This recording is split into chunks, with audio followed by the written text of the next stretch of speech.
Today we're going to be making Claire Saffitz cream cheese Danish recipe. Now I've been experimenting with this recipe for the past few months, and learning the advanced techniques in it has really helped me level up my baking skills. Traditionally, this recipe takes like 7 hours minimum to make, but there's a shortcut I discovered where you get comparable results in a fraction of the time. Now, I've been a pretty serious home cook for the past 10 years, and I'm always trying to level up my cooking and baking skill set, and I'm really here to help you do the same. So in this video today, I'm going to go through Claire Saffitz recipe step by step, and I'm even going to offer an alternative for those of you who are short on time. To start, we're going to get 1/4 cup of warm water, around 100 to 105 degrees. Then we're going to put in 1 teaspoon of active dry yeast to bloom. Blooming, also called proofing, is a way to get yeast ready to use in baking. Yeast is essentially a living thing, and this step is to make sure that the yeast is not dead. I'll show you why that's important in a minute. After letting that yeast bloom for around 5 minutes, we're going to throw it in a bowl with 3/4 cup of room temp water, 3 1/4 cup of all-purpose flour, 3 tablespoons of melted butter, 1.5 teaspoons of salt, and 1/4 cup of sugar. And the ingredients are also going to be in the description. We're going to mix this with a wooden spoon until it becomes a shaggy dough ball. Then we're going to put this on a lightly floured work surface where we're going to knead for 10 minutes. I like to use a bench scraper when I knead so I can scrape off the dough sticking to the board instead of using more flour, but you do you. As we knead, the less sticky the dough will become. Now when I say 10 minutes, I mean set a 10-minute timer and knead for 10 minutes straight. Not knead until your arms start to hurt and you say to yourself, good enough.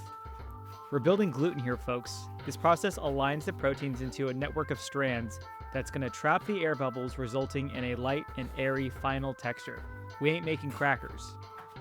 Now, once we have a smooth dough ball, we can let this rise. We're going to do that by putting it into a bowl. I like that Claire says you could take a photo of the dough so then you could get a visual cue when it actually has doubled.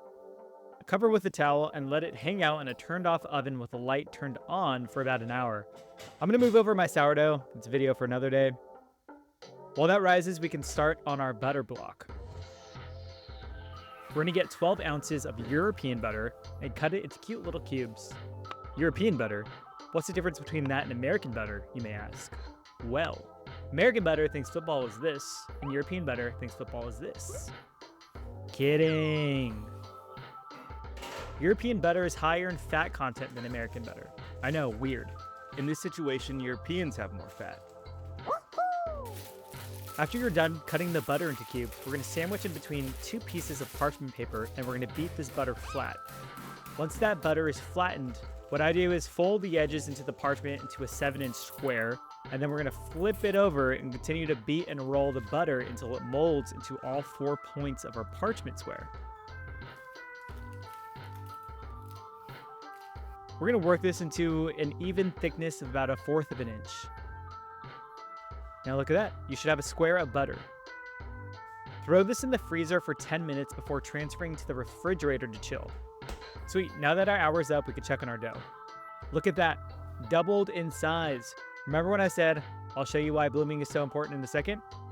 Well, if we haven't activated our yeast to confirm it was alive in the first place, our dough wouldn't have risen, because dead yeast cannot eat sugar to produce the carbon dioxide gases needed for the rising. Since this has doubled in size, we could go ahead and punch it down. Now line a rimmed baking sheet and begin working this dough in a rough square shape. The dimensions really aren't that important. Put this in the freezer to firm up for like 10 minutes. Now while that chills, we have a minute to ask ourselves, what's the key to getting those beautiful flaky layers in our danishes? Well, this is that advanced technique I mentioned earlier called lamination.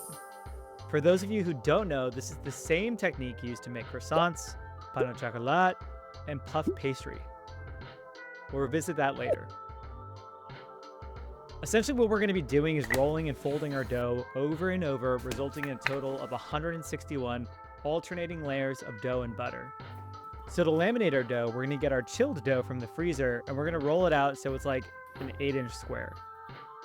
Next, we're going to enclose the butter in the dough by placing it in the center, then folding the corners of the dough into the middle of the butter and pinching closed. Then what we're going to do is roll it out into a sheet that's like 20 inches long by 7 inches wide. I flip this every so often to prevent it from sticking, and then we're going to rotate it 90 degrees and fold it into thirds, like a letter. I mean, when's the last time you've really folded the letter though, right? Congratulations, this is called a complete turn. This is the first of our 4 turns. Now we're going to run this back 3 more times. Roll into 20 inches by 7 inches, and then folding into thirds. Then we're going to wrap this up and throw it into the freezer for like 10 minutes. And then after 10 minutes, put it in the fridge for 1 full hour.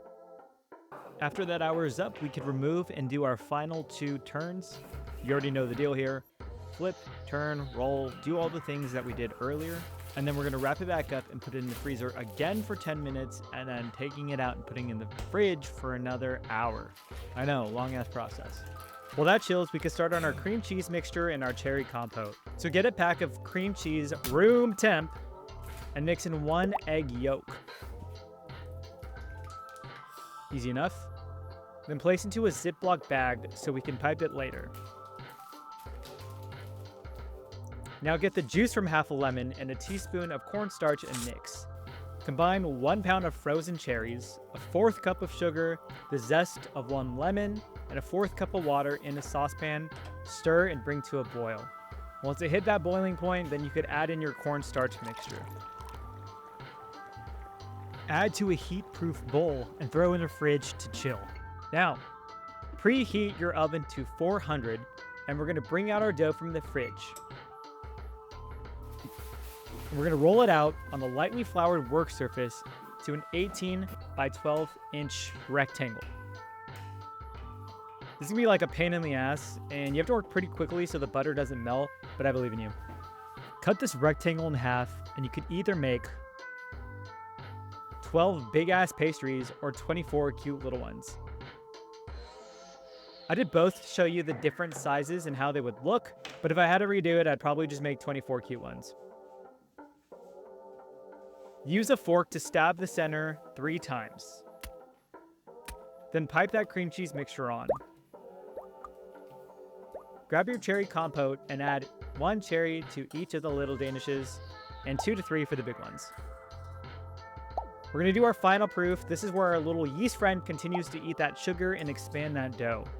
So we're going to let this sit out for like 45 minutes or until you see the layers start to separate.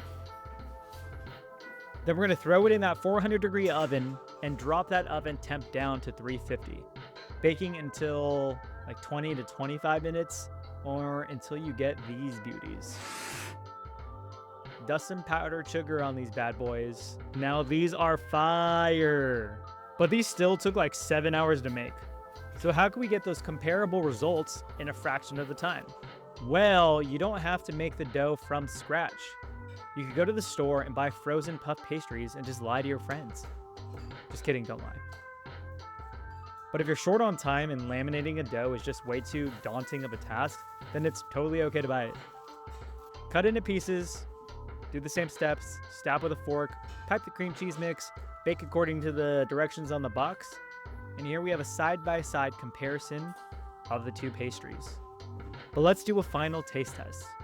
And when you're doing this final taste test, make sure you eat these like you're a Uruguayan crash survivor being rescued from the Andes and this is your first meal. Homemade is always going to taste better. The flavor is richer and the pastry is more buttery. Plus your blood, sweat, and tears went into it. But if I had 1 hour before hosting a brunch with the homies, then I'm for sure going with the puff pastries, hands down.